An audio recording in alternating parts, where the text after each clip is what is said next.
يلا جاهزين جاهزين جاهزين. بسم الله الرحمن الرحيم، بسم الله الرحمن الرحيم. 1 2 3. النهارده فيديو مختلف. ايوه النهارده فيديو مختلف، مش فيديو عادي. انزلي اعملي لايك وشير للفيديو بسرعه واكتبي لي كومنت. انا بشوف كل الكومنتات وبقرا كل التعليقات، انتوا جربتوا بنفسكم. يلا عشان الحاج صاحب البيت جاب لنا البطيخه دي ومراهني على 3 جنيه انها تطلع حمرا. انا ما بحبش البطيخ اللي فيه الحاجه دي الصفرة دي، مع اني شفت كذا فيديو بيقول ان دي معناها ان هي بتبقى مسكره ومعسله ومش عارف ايه، واخده حقها من الرقده على التربه والكلام ده. انا ما بفهمش البطيخ اصلا. مفيش مره في حياتي جبت بطيخه وطلعت حمرا ومسكره ومرمله، ودايما باخد على عيني فيهم. فالنهارده الحاج صاحب البيت هو اللي جابها. يلا نشوف.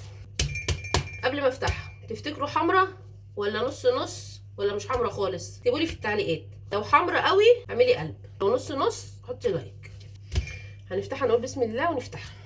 اوعي تروحي في حته، الفيديو ده مفيهوش بريك، ده هو سريع على طول مفيهوش وقت. قلقانه منها شكلها ما يريحني. بصوا شايفين هنا جايه مطبقه كده، بس هفتحها. يلا اوعي تكوني لسه ما حطيتيش لايك ولا عملتي شير ولا كتبتي كومنت. لا ده انت يومك النهارده مش هيعدي، يومك مش هيعدي. عارفه ودانك هعمل فيها ايه؟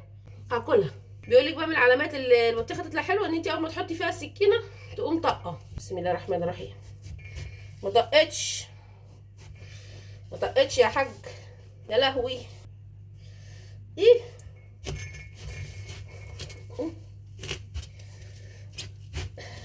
جامده.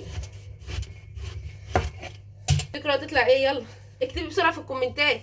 بس ريحتها حلوه قوي، ريحتها طلع حلوه بسم الله ما شاء الله. شكلي اخسر ران وادفع له 3 جنيه. يلا جاهزين. ما لازم تكتبوا لي جاهزين عشان افتح. يلا اكتبوا بسرعه جاهزين. بسم الله الرحمن الرحيم، بسم الله الرحمن الرحيم. 1 2 3. بصوا من هنا، بصوا حمرا، لكن من هنا لا، تقع لوحدها.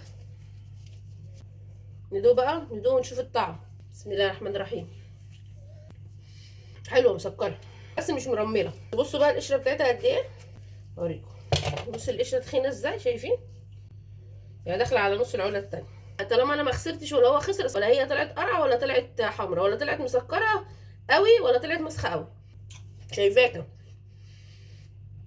اللي ما حطيتيش لايك. انت كمان اللي عايزه تضحكي. انت لو ما كتبتيش كومنت انت عارفه اعمل فيك ايه؟ هطلع ودانك في ايدي هملصهولك. اخر نداء لطياره الضحى. اكتبي لي بقى في الكومنتات، بتعرفي تنقي البطيخ ولا زي خالتك ام عمر كده ابيض على الابيض؟ ولو بتعرفي تنقيه وبتفهمي فيه قولي لنا السر، قولي لنا بتنقيه ازاي، عشان احنا لحد الان مش عارفين نجيب بطيخه عدله بتاعت زمان عارفينها، الحمراء المرمله دي مش عارفين نجيبها. حلوه بس من النص الحتت اللي هي قريبه على الجلد كده لا مش حلوه، مسخه، وبرضك لونها مش قوي يعني، فشايفين مش حمراء قوي. وطبعا لو وصلتي معايا لحد هنا مش محتاجه اذكرك ولا افكرك تعملي لايك وشير للفيديو وتكتبي لي كومنت حلو كده تشجعيني بيه.